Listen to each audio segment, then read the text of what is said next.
우리는 예물, 헌금을 결단하는 헌금 봉헌 예배로 영광을 돌리고 있습니다.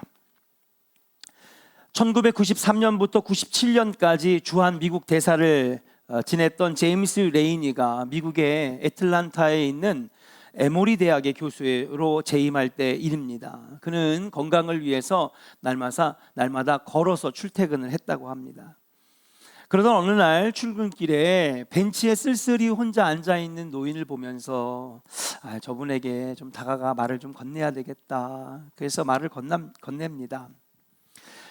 그러다가 또 일을 마치고 연구를 마치고 또 가르치는 걸 마치고 돌아오는 길에 또 그 노인이 이렇게 집 앞에 벤치에 앉아 있으니까 또 말벗이 되어주고, 그렇게 왔다 갔다 하면서 한 번, 두 번씩 말벗이 되어주다가 그러다가 같이 커피도 마시는 사이가 되고, 집 앞마당이 이렇게 좀 지저분하면 잔디도 좀 깎아드리고, 그렇게 어느덧 2년 동안의 친분이 쌓였습니다.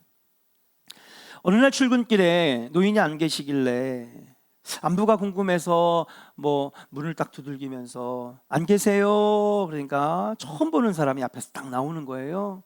그러면서 그 노인분이 어제 돌아가셨습니다. 그렇게 얘기를 해요. 장례식장이 어디예요?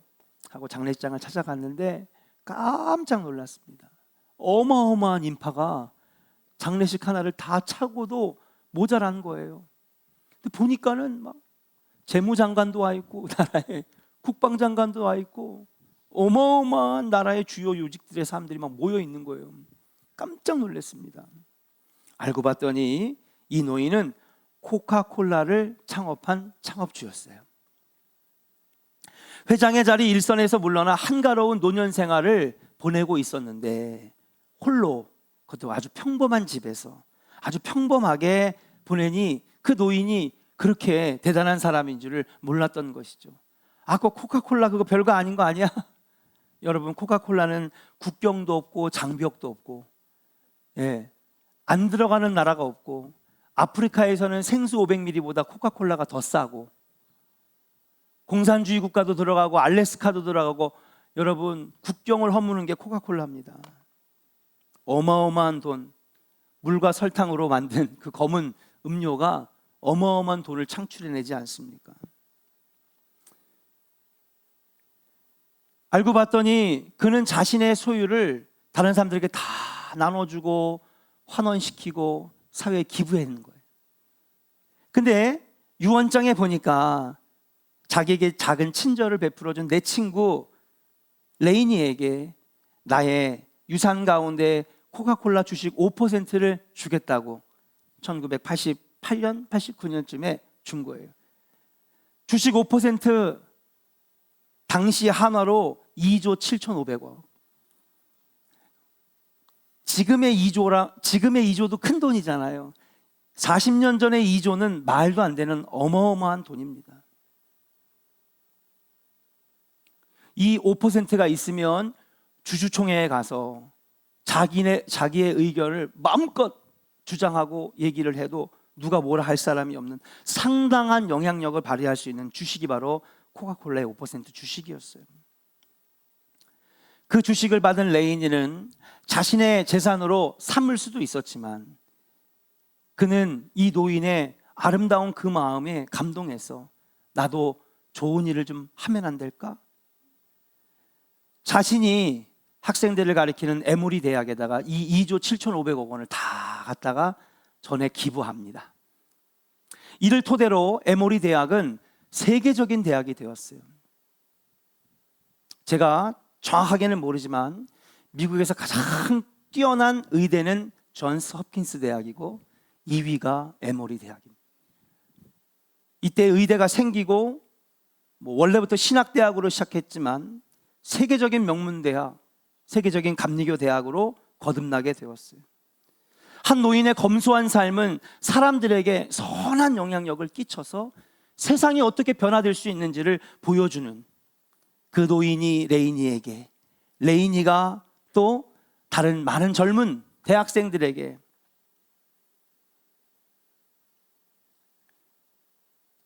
저도 이 에모리 대학이랑 클레어몬트 대학이랑 고민을 했는데 클레아몬트 대학에 친구들이 3명 있어가지고 거기로 갔어요. 여러분, 이 한 사람의 그 선한 영향력 얼마나 아름답습니까? 지금 우리는 어떤 세상에 살고 있습니까? 지금 우리는 얼마나 많이 가졌느냐가 중요한 세상에 살고 있어요. 많은 사람들이 지금보다 더 나은 삶을 살기 위해서 열심히 땀 흘리고 노력하고 또 그렇게 얻은 것을 당연하게 누리면서 살고 있습니다. 그런데 예수님 오늘 우리에게 이런 말씀을 하세요. 15절의 말씀 이렇게 얘기합니다. 한번 따라합시다. 사람의 생명이 그 소유에 넉넉한 데 있지 아니하니라. 할렐루야. 사람의 생명이 소유의 넉넉함에 있지 않다고 말하고 있는 거예요. 본문으로 들어가 봅니다. 오늘 나오는 주인공 예수님께 나왔습니다. 예수님, 나의 형이 재산이 어마어마하게 많은데 그 형에게 좀 명령하여서 자신에게도 좀 절반 정도 재산을 좀 나눠주면 안 됩니까? 저는 이 본문을 볼 때마다 흥부와 놀부가 생각이 나요. 자기만 가지고 말이야. 그러자 예수님은 아니 내가 이런 거를 재판하는 재판장이냐? 내가 너의 재산을 반으로 나눠주는 세리냐? 나는 그런 사람이 아니다 하면서 진리의 말씀을 가르쳐 주시는 거죠. 한 부자의 비유를 말씀하십니다. 옛날에 부자가 한 명 있었는데 밭의 소출이 너무 많아서 창고가 모자랄 정도로 차고 넘쳤다는 거예요. 그래서 이 내 모든 이 재산, 내 모든 것들 오늘은 먹고 마시자, 즐거워하자라고 얘기를 합니다. 그런데 그날 하나님께서 그 부자에게 나타나셨어요. 그러면서 뭐라고 얘기하느냐, 20절을 한번 같이 한번 읽어보겠습니다. 20절 함께 읽어요. 시작. 하나님은 이르시되 어리석은 자여 오늘 밤에 내 영혼을 도로 찾으리니 그러면 내 준비한 것이 누구의 것이 되겠느냐 하셨으니. 아멘. 어리석은 자여 오늘 밤에 내가 너의 영혼을 가져가면 너가 그동안 쌓아 올렸던 그 많은 부와 재산과 그런 것들 이거 누구 것이 되겠느냐 라면서 하나님께서 그를 꾸짖으시는 거예요. 여러분, 오늘 본문에 나오는 이 부자 이야기, 예수님께서 비유로 말씀하시는 이 부자 이야기가 내 이야기가 되지 말라는 법은 없지 않습니까? 오늘 밤에 갑자기 저의 영혼을 데려가실 수도 있는 거잖아요. 가는 건 때가, 장소가 정해져 있지 않더라고요. 힘겹게 모았지만은 하나님이 오늘 밤에 내 영혼을 데려가신다면 무슨 소용이 있겠습니까? 사랑하는 조은의 성도 여러분, 2024년에는 자기 자신에게 부요한 자 되지 말고 하나님 앞에 부요한 자 되시기를 주의 이름으로 간절히 축원합니다.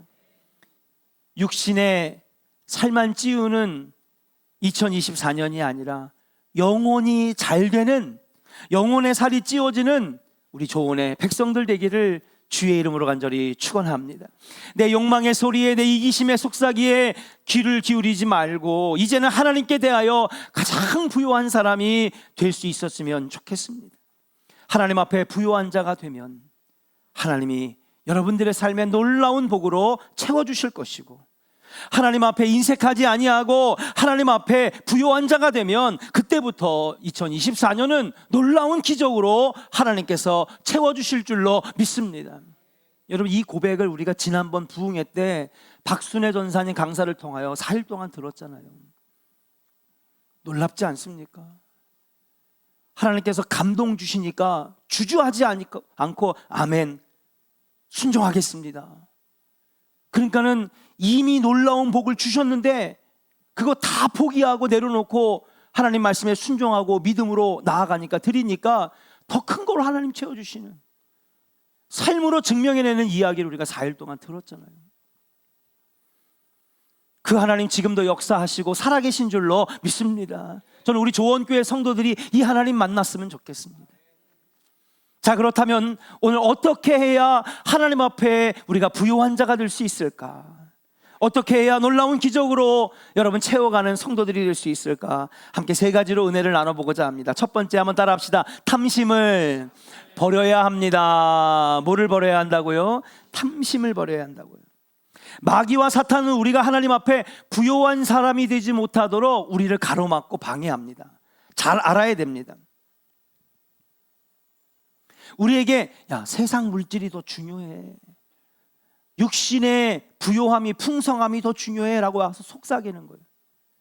결정적인 순간에 우리가 하나님 앞에 믿음을 보이려고 하는 그 순간에 하나님 나에게 감동 주시고 성령의 감동으로 인도하시는 그 순간에 마귀와 사탄은 싹 들어와 가지고 우리를 고민하게 만들고 계산하게 만들고, 이렇게까지 할 필요가 있어? 세상 물질과 육신의 부요함을 위한 탐심을 갖다가 집어넣어 주는 게 마귀 사탄의 역할이라고 하는 거예요. 그래서 하나님 앞에 복을 받을 수 있는 통로를 딱 끊어버리고 하나님 앞에 온전하게 나갈 수 있는 그 축복의 길을 막아버리는 것이 마귀와 사탄의 생각이라고, 방법이라고 하는 사실이. 우리 안에 물질의 애착과 그리고 탐심을 넣어줄 때에 하나님과 멀어지게 만드는, 이번 부흥회 때 놀라운 일이 일어났습니다. 하나님이 집회 가운데 마음에 감동을 주시니까, 그 전에 막 주저했는데 하나님 다 감동 주시니까, 아닙니다 하나님, 내 모든 것 주께 드립니다. 놀랍도록 믿음으로 나아가는 성도들 보면서 너무너무 은혜 받았어요. 강사님 때문에도 은혜를 받았지만 성도들의 믿음을 보면서 내가 은혜를 받았어요. 성경이 물질의 필요를 부정하는 것은 결코 아닙니다. 돈을 정죄하지도 않습니다. 성경은 돈을 미워하라고 하지 않습니다. 무조건 다 헌금하라고, 바치라고 하는 것도 아닙니다. 여러분, 분명히 해야 됩니다. 우리 삶에는 물질도 필요하고 돈도 필요합니다. 그러면 왜 이렇게 하는 것이냐? 우리는 이 성경의 원리를 알아야 됩니다. 축복의 원리를 알아야 됩니다. 복 받는 원리를 알아야 됩니다. 근데 마귀 사탄은 이 원리를 잊어버리게 만들고 끊어버리게 만든다는 것이죠. 성경에서 말씀하시는 게 무엇입니까? 바로 물질의 주인이 누구냐는 거예요. 네가 가진 것들의 주인이 누구냐는 것입니다. 이것을 망각하게 하고 잊어버리게 만들고 물질의 애착을 갖게 하는 것이 마귀 사탄이 주는 유혹이라고 하는 사실이에요. 성경의 재물관의 출발점이 여기 있습니다. 물질의 주인이 누구인가? 하나님을 알고 하나님의 뜻대로 물질을 관리하는 삶을 살아갈 수 있느냐, 이것입니다. 그런데 문제는 우리가 탐심의 노예가 되는 순간부터 주인을 잃어버리는 것이죠. 그때부터 어떻게 해요? 내가 벌었는데, 이거는 내 건데. 우리 한번 말씀을 한번 찾아볼까요? 오늘 본문 12장 17절부터 19절까지입니다. 17절부터 19절 같이 한번 읽어볼까요? 시작. 심중에 생각하여 이르되 내가 곡식 쌓아둘 곳이 없으니 어찌할까 하고, 또 이르되 내가 이렇게 하리라. 내 곡간을 헐고 더 크게 짓고 내 모든 곡식과 물건을 거기 쌓아두리라. 또 내가 내 영혼에게 이르되 영혼아, 여러 해 쓸 물건을 많이 쌓아두었으니 평안히 쉬고 먹고 마시고 즐거워하자 하리라 하되. 아멘. 자, 여기서 제일 많이 나오는 단어가 뭐예요? 에? 내가. 에? 17절에 보니까 내가 곡식을 쌓았다. 내가 곡식을 쌓았다. 18절에 보니까 내가 이렇게 아니라 내 곳간에 내 모든 곡식과 내 모든 물건을 거기 쌓아둘 것이고, 19절에 보니까 심지어는 내 영혼아, 자기한테 얘기하는 거예요. 야, 원서가 너 열심히 살았어. 네. 야, 네가 어떻게 했는데, 어떻게 벌었는데, 이거 네가 어떻게 이걸 이 싸움을 어떻게 성공했는데, 너 먹고 마시고 즐길 수 있는 자격이 있어. 야, 이거 어떻게 할까? 이 창고 모자란데 내 창고 이거 안 되겠다. 더 큰 내 창고를 만들자. 내가가 제일 많이 나오는 거예요. 마귀가 넣어주는 거죠. 탐심의 눈이 어두워지면 하나님이 안 보이고, 여러분, 물질의 주인이 나라고 하는 여러분 생각을 하게 되는 거예요. 하나님이 안 보이니까 자기가 주인 노릇을 하게 됩니다. 골로새서 3장 5절을 같이 한번 읽어볼까요? 같이 읽겠습니다. 시작. 그러므로 땅에 있는 지체를 죽이라. 곧 음란과 부정과 사욕과 악한 정욕과 탐심이니 탐심은 우상 숭배니라. 아멘. 탐심의 지배를 받으면 내가 탐하는 그것이 내 삶의 우상이 되는 거예요. 그것이 주인이 되는 것입니다. 그러므로 성경은 탐심을 멀리하고 귀에서 속삭이는 탐심을 여러분 끊어내라고 하는 거예요. 물질에 대한 애착과 탐심은 하나님의 주인 되심을 망각하게 만드는 죄라는 사실. 사랑하는 조언의 성도 여러분, 마귀가 가져다주는 생각, 이 탐심과 욕심을 버릴 수 있기를 주의 이름으로 간절히 축원합니다. 두 번째, 그렇다면 하나님 앞에 우리가 어떻게 부유한 자가 될 수 있을까요? 따라합시다. 물질의 주인이 누구인가를 날마다 확인해야 합니다. 아멘. 여러분, 물질의 주인이 누구예요? 여호와 하나님이신 거예요. 주신 자도 여호와시고 가져가시는 자도 여호와시고, 오늘 밤에 내 영혼을 가져가시면 내가 가지고 있는 모든 것들이 아무것도 소용이 없는 것이라는 사실이에요.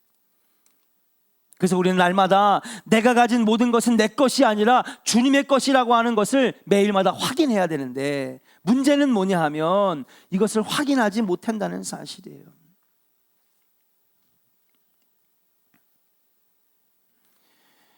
여러분, 이 부자를 한번 보겠습니다. 저는 농사를 잘 몰라요. 농사를 지어본 적이 없고 농촌에 살아본 적이 없어서. 그런데 이 부자는 땅은 그대로인데, 여러분 보세요. 땅은 그대로인데 올해 풍년이 났어. 자, 풍년이 나면요, 한번 여러분들에게 궁금해서 한번 물어볼게요. 농사 지셨던 분들, 어릴 때 농촌에 살으셨던 분들에게 한번 여쭤볼게요. 농사를 지는데 작년보다 2배, 3배 여러분 수확할 수 있어요? 네? 있어요? 잘 되면 2배 이상 할 수 있어요? 제가 이렇게 보니까 2배, 3배 이상 풍년이 나는 일은 거의 불가능하대요. 10%, 작년보다 20%, 30%, 뭐 세상 말로 사업을 하면 매출이 늘어나는 거지, 2배? 3배? 심지어는 지금 있는 창고가 너무 꽉 차가지고 새 창고를 지을 만큼 땅은 그대로인데, 이게 여러분 기적과 같은 이야기라고 성경학자들이 얘기를 하더라고요. 주석을 보니까. 근데 이 부자에게 이런 일이 일어났어요. 자, 무슨 일이 일어난 겁니까? 기적이 일어난 거죠. 상식을 넘어가는 하나님께서 특별히 큰 복을 주신 거예요. 근데 그가 아까 17절부터 19절까지 뭐라 그랬어요? 야, 내 영혼아, 이거 내 거, 내 물건 이거 많이 쌓아놨으니까 이거 얼마든지 먹고 마시고 즐기자, 그러는 겁니다. 하나님께서 이 부자가 창고를 새로 크게 지어할 만큼 엄청난 기적과 같은 소출을 주셨는데, 그런데 지금 뭐라고 하냐면 자기 혼자만 이걸 누리고 먹겠다고 하는 거예요. 그러니까 하나님께서 이런 괘씸한 놈, 야, 너 안 되겠다. 너 오늘 밤에 여기 와야겠다. 예. 하나님이 우리에게 너 이제 거기서 그만 살아라. 너 안 되겠다. 예. 복을 주신 이가 누군지도 모르고, 네 물건의 주인이 누군지도 모르고, 네 영혼의 주인이 누군지도 모르고, 이제 그만 와서 올라와야 되겠다 하시면 여러분, 우리 다 놓고 가야 한다는 사실. 하나님이 내 생명을 찾으시는 순간에 내 소유가 내 것임을 아님을 알게 되는 것입니다. 내 소유는 내 것이 아닙니다. 하나님의 것입니다. 소유권은 하나님께 있는 줄로 믿습니다. 왜요? 아니, 하나님, 이 물건이 당신 겁니까? 내 통장에 있는 3천만 원이 당신 겁니까? 주님이 그렇게 얘기하지 않으셨어요. 근데 뭡니까? 삶과 죽음, 생명과 죽음 누구 손에 있어요? 여호와 하나님 손에 있는 거예요. 이 모든 만물을 창조하신 분이 누구예요? 여호와 하나님인 거예요.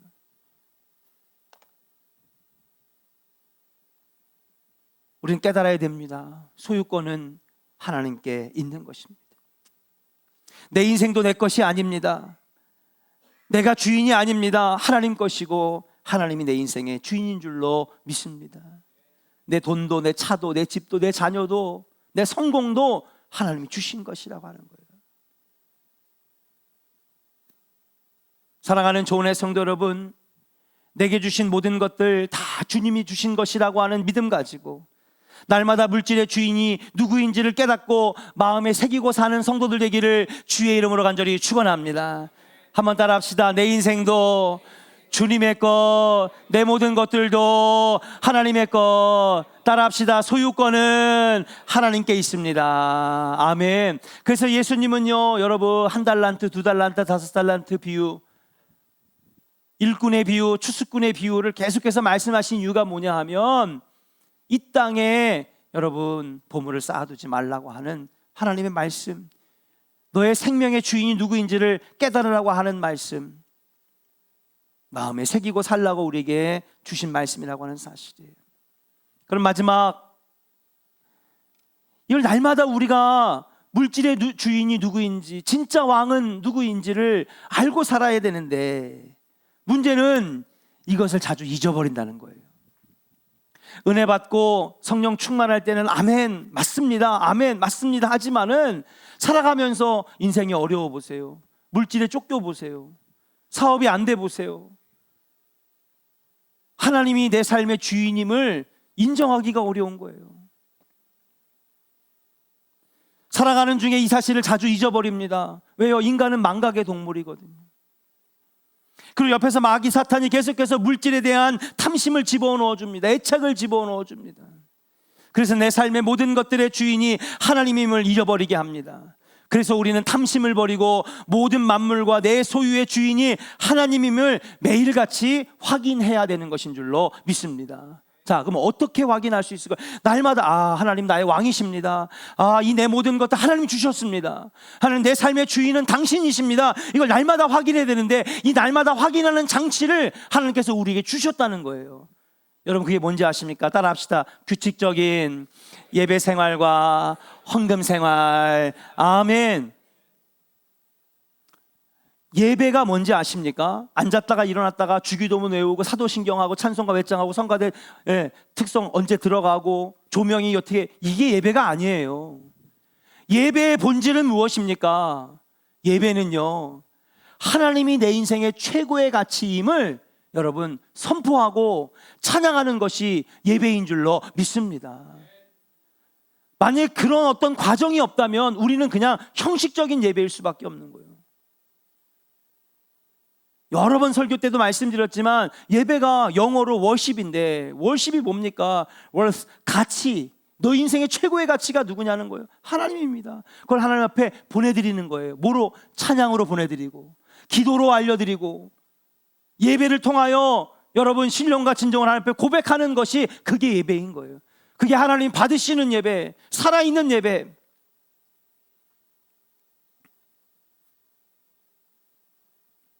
근데 예배 생활이 끊어지고 헌금 생활이 끊어지면 여러분 날마다 내 인생의 주인이 하나님임을 망각하고 살아가는 거예요. 그때부터는 내 인생의 주인은 내가 되는 것이죠. 교회에서 이렇게 함께 예배드리고 하나님이 나의 인생의 주인임을 고백하는 것, 이것이 바로 예배 생활, 헌금 생활, 영적 생활인 줄로 믿습니다. 사랑하는 조은의 성도 여러분, 그렇기 때문에 우리 삶의 예배가 끊어지면 안 되는 거예요. 헌금 생활 가운데 특히 11조를 하면서 나의 모든 것들의 주인이 누구인지를 다시 한번 확인하는 거예요. 헌금은 드릴 때마다 내가 가진 모든 것이 하나님의 것임을 확인하고 고백하는 것인 줄로 믿습니다. 그러므로 입으로 하는 것만이 고백이 아닌 거예요. 행함이 있는 믿음 가지시기를 주의 이름으로 간절히 축원합니다. 예수님도 말씀하셨잖아요. 나더러 와가지고 어떤 젊은이가 와서 어떻게 하면 하나님 나라에 들어갈 수 있겠습니까? 그러니까 예수님께서 이렇게 말씀하셨어요. 나더러 주여 주여 하는 자마다 하나님 나라에 들어갈 것이 아니라 너가 가진 것들을 하나님 앞에 드릴 수 있는 믿음의 모습을 보일 때 네가 들어갈 수 있는 것이다. 그러니까 이 사람은 오해를 한 거예요. 돈 내라고? 내가 어떻게 모은 건데 돈 내라고? 난 못하지. 어떻게 벌었는데? 절대 못해. 근데 여러분 그게 무슨 말입니까? 하나님 앞에 내 인생의 주인이 하나님임을 고백하는 것, 하나님이 내 인생을 책임져 주신다라고 하는 그 믿음이 있을 때에 그 믿음으로 구원받는다는 건데, 이 사람은 무슨 말하는지를 모르는 거예요. 그 젊은이가 실족하여 돌아섰다 그랬어요. 구원의 기회를 놓친 거죠. 사랑하는 여러분, 저는 1년 가운데 헌금 설교를 딱 오늘 하루만 합니다. 절대 안 합니다. 그러나 오늘 하루는 분명히 여러분들의 건강한 신앙생활을 위하여 선포합니다. 사도신경만 줄줄이 외운다고 여러분 신앙 고백이 아닙니다. 아멘 아멘 주여 주여 한다고 여러분 우리가 하나님 앞에 온전한 신앙생활을 할 수 있다고 말할 수 없어요. 내 삶의 주인이 여전히 나면 여러분은 하나님 앞에 구원받을 수 없습니다. 하나님 앞에 내 인생은 당신 것입니다. 진짜 왕은 하나님이십니다. 그것을 보일 수 있는 행함이 있는 믿음이 있을 때 그 믿음으로 그것이 증거가 되어 여러분 하나님 앞에 온전한 신앙생활을 할 수 있다는 사실이에요. 그 가장 대표적인 증거가 뭐냐? 바로 헌금이라고 하는 사실이에요.